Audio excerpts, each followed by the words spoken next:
So in the past, there is usually items that one can own that conveys a certain sense of status. Your zip code, where you live, how big your house is. 90% of it has to do with some kind of signifier of wealth to meet societal expectations. Think about keeping up with the Joneses, how nice your neighborhood is, the kind of car you drive, how many cars you have, how many garages do you have. Wealth and status is always somehow intimately interlocked. And then also most of the time it has to do with fashion. Growing up, as a 90s kid, if you have a Nike shoe, it doesn't have to be like Air Jordans, though it's preferable, but like just a Nike shoe. It'll give you a little bit more status in middle school than say if you bought your shoes from Target.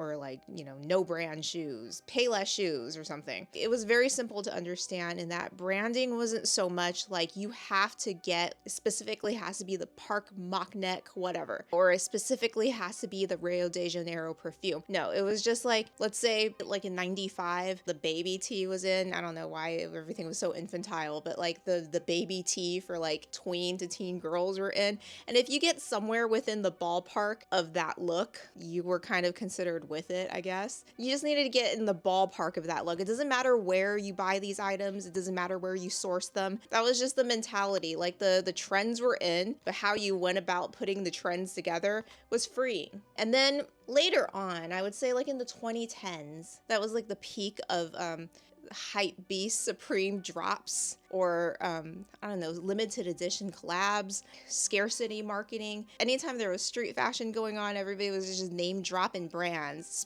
very specific brands. Let's just say fashion used to be a dartboard, and as long as your dart hits somewhere on the board, you're within range of the bullseye. Now fashion is like there is no room for mistakes. You have to hit the bullseye. You have to hit the bullseye every time. The brand has to be on point. The specific collection has to be on point. It went from get into the ballpark, get into the dartboard. Doesn't matter where you got these items. If you got them from Target versus if you got them from Nordstrom's, it doesn't matter. But now, like little by little, I've just noticed a slow migration from fashion conveying a sense of status, not specifically wealth, though the two are tied together. It's just like, I guess, an it status, or like a general awareness of cool.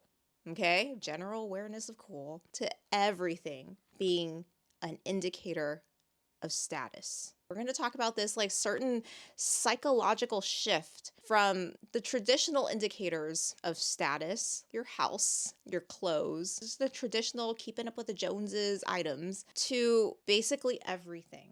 From the food you eat, from the items in your pantry, how you vacation. So without further ado, my name is Teresa. Welcome to my sleepover chat where I just talk. I talk just to talk. And this is the status economy. Food has somehow become like a signal of status. Come with me. Come with me. I don't think I'm doing the influencer accent correctly. I've been told I have like a lot of vocal fry. I don't do it on purpose. I don't know why anybody would do this on purpose. It's good for singing though. Like where they say Hugh Jackman's Jean Valjean has like a lot of vibrato. God on high, vocal fry.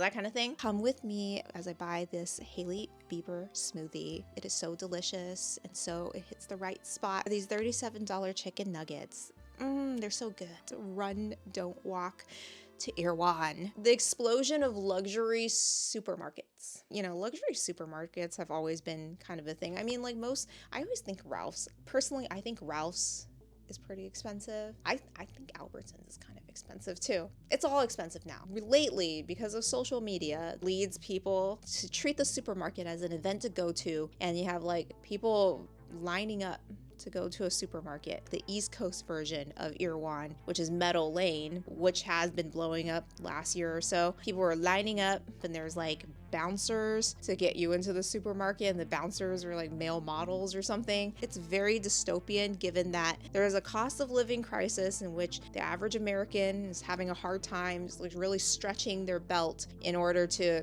just afford groceries. A lot of the groceries that people buy have shrinkflated to the point of you're not really getting much in return. Everything is just smaller. The ingredients are crappier. This is where the bar is, and this is where the package is. What happened right here? Huh? And in the meantime, People are lining up to go to luxury supermarkets to buy these $37 chicken nuggets or like $7 ice cubes. Well, I mean, I would never pay $7 for ice cubes. And to be honest, I don't really care what shape my ice is in. So I've never been to Irwan. I feel like there's so many things, so many places to go in LA, and everything is so hard to get to. It's not a destination. The only way I would go to Irwan is if it's there and I need to use the bathroom or something. I would never dream that a grocery store would be a tourist destination. You know what I'm saying? It just used to be like wherever you're living, you just go to the grocery store that's in your neighborhood. And if you happen to live in a fancy neighborhood, then you go to places like Whole Foods or now Irwan. But I would never dream of trekking to the right side of the tracks, or I would never go out of my way to go to a special destination grocery store. And this is all under the flex culture of social media, where like you would never even hear of this place, Irwan or Meadow Lane, if it wasn't for social media. So I guess it's good in terms of promotion, but also everybody who come with me, the content of come with me as I try out this new item from insert grocery store. It's a good content mill. Like the algorithm likes it because this kind of content sparks both aspirational viewers and then also viewers that hate it. I'm assuming these people are not trying to get people to hate on their video, but it attracts people who hate it. All the comments of, I can't even afford groceries. This is just so out of touch. This is just so, let them eat cake. Let them eat Irwan, that kind of thing. That kind of engagement is also food for the algorithm as well. And at the same time, there's been certain foods and certain brands that have popped up. Mostly, I think, is due to influencer marketing, like very stealth influencer marketing, where instead of like the traditional YouTube sponsorships where I have to stop this video and this video is sponsored by, and then you skip through the sponsorship segment, with short form content is just very stealthy, where they just plop certain probiotic soda right in the frame. They open their fridge and then their fridge is full of like a certain brand of drink or whatever. It's like a sneaky sponsorship. Then all of a sudden you just see everybody's drinking this particular soda. Everybody's using this type of olive oil. Everybody is just eating Dubai chocolate for some reason. Or you see one person drink this soda and then all of a sudden 100 people are drinking it and it just multiplies from there. You hear tales of people driving to other states to buy whatever energy drink that their state doesn't have, or they're lining up at 4 a.m. in the morning just to buy a pack of energy drinks and they need to stock up. You know, it's the whole lining up to buy something as if it's a scarce item. You know, in the 2010s, it might have been a limited edition Supreme drop or whatever. Now it's a food item. It's like a limited edition version of an energy drink. It's like a food collab and people want to stock up. I don't know why you need to stock up on energy drinks. I honestly don't think it's healthy for you to be sucking down energy drinks and driving across state lines to buy food. So somehow food has become the perfect vehicle for conveying status because it shows if you can display what you eat online or something. If you give somebody a sneak peek into your pantry and you have the best ingredients, it shows how knowledgeable you are about your food, how knowledgeable you are about, you know, your wellness. It really leads into that blooming wellness and health trend. If you can show that you have the premier olive oil, you know, the olive oil that comes in like a plastic squeeze bottle, just like the chefs would have, like chef's table, and you have like olive oil to cook with and then olive oil to dress with. Like you're drizzling that olive oil on your like seared octopus tentacles. Or you can show how colorful your food is. The more colorful your food is, I'm not talking about artificial colors, but more greens and reds and like all the colors of nature that you have in your food, the healthier it is. A kale quinoa salad with pickled watermelon radish, it just conveys that you have more knowledge of your own health than the other person whose plate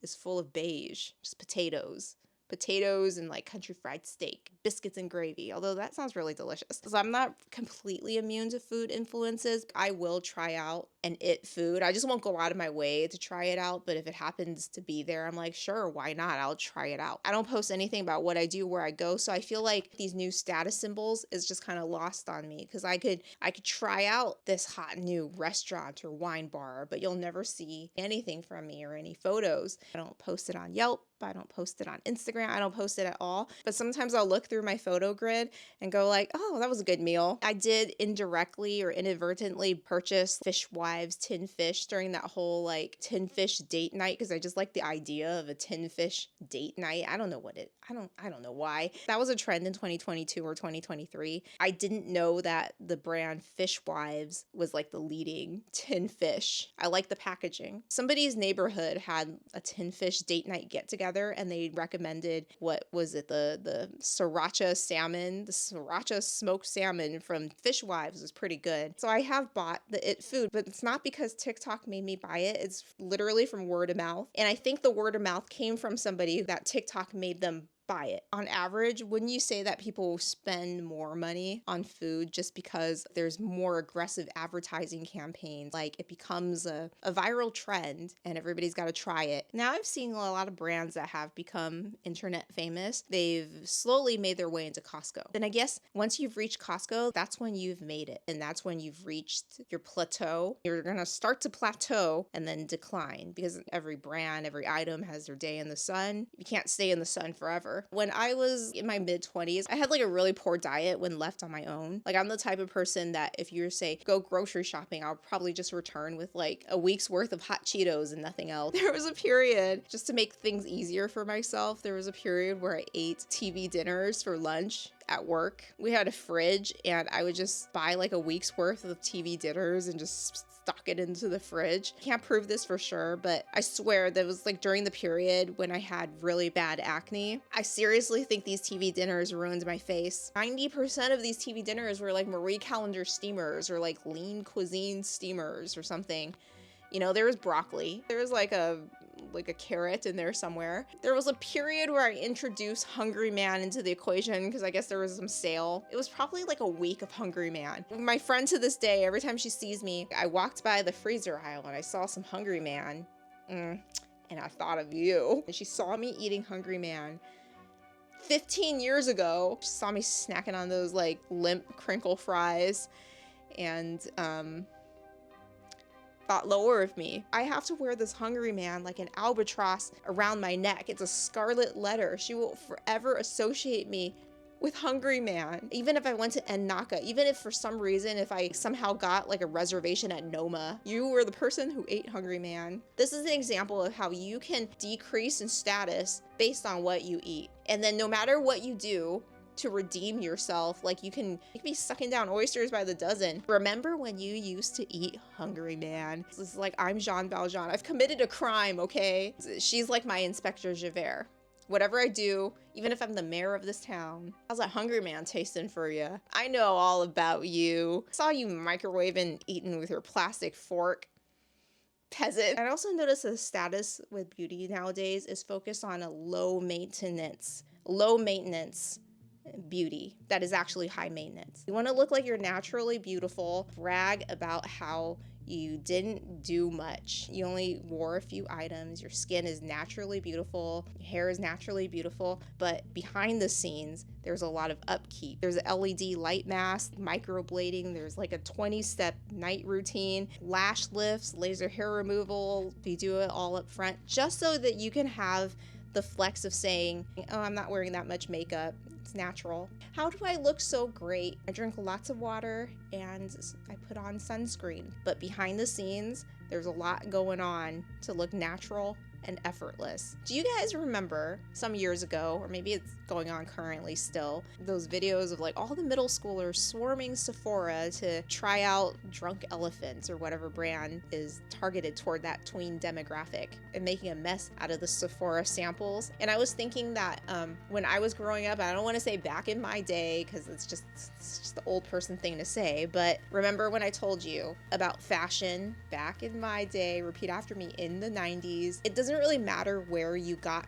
the look, just so long as you're within the ballpark of whatever popular look. Let's say this look, it's fine. this look was achieved only through drugstore makeup. No, you have to go to Sephora, which is inconceivable to me that there's tweens, middle schoolers, that are going straight to Sephora, because it used to be like you do drugstore and then you work your way up. We've skipped the rite of passage from drugstore straight to Sephora. I feel like you didn't really even ask people what kind of makeup did you use. The only name that I saw passed around was like, I don't know, lip smackers. It didn't matter what you put on your face to get that look, but now it matters. To sum up, the traditional markers that once conveyed status to allow you to flex and keep up with the Joneses, your house, your zip code, your car, your clothes, your shoes, whatever, fashion.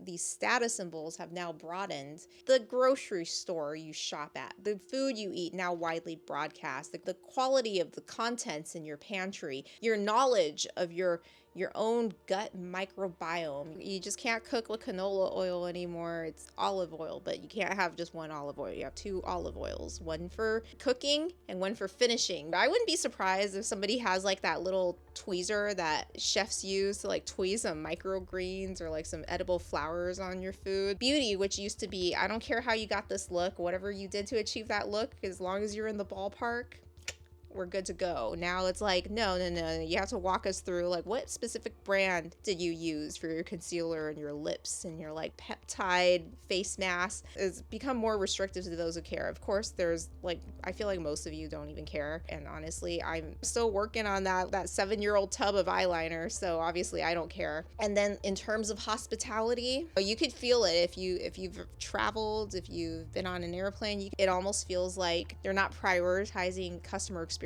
at least not for regular middle class people, not for lower income people. It's really for the wealthier clientele. You can feel that squeeze. Sometimes when you're economy, depending on what airline you're at, sometimes it almost feels like you're riding the Greyhound. The price goes up, the quality doesn't match the price because all the resources are siphoned up for business class, for first class, even down to the apartments that are built and the houses that are built. No longer is anybody building a single family home, a single 2-bedroom, 1-story ranch house anymore that they used to. They're building these giant luxury homes, these luxury apartments with all the amenities, but in a shoddy way. It's like a veneer of luxury, a veneer of corporate gray, just really cutting corners on the quality. And because it's considered like a new build apartment or luxury apartment, that's just an excuse to bump up the rent or the price or the property value or whatever. It's like the world is no longer for middle class. Like they're really trying to squeeze the middle class. But the end result is